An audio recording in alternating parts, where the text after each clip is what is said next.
Malaysian Prime Minister Najib Razak has said his country will conduct search and rescue missions for Rohingya migrant boats in the Andaman Sea. Humanitarian aid would also be delivered by land and sea, he said.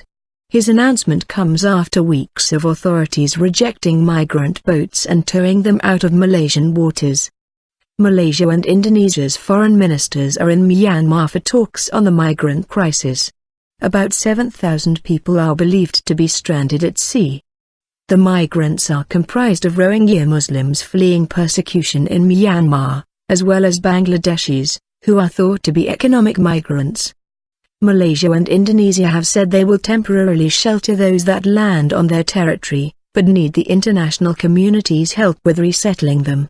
Mr. Najib said on his Twitter account that it was basic human compassion to provide aid to the hungry and sick. He added that search and rescue by the country's naval and the maritime authorities was needed to prevent loss of life. Malaysia was among several states in the region that had previously refused to take in the migrants and been towing the boats to other countries' waters, in what observers condemned as a deadly ping-pong match. Malaysia's Foreign Minister Anifah Aman and Indonesia's Retno Marsudi are holding talks with Myanmar counterpart Yuwana Mongolwin in the Burmese capital Naypyidaw. The U.S. Deputy Secretary of State Antony Blinken is also due to meet Burmese officials.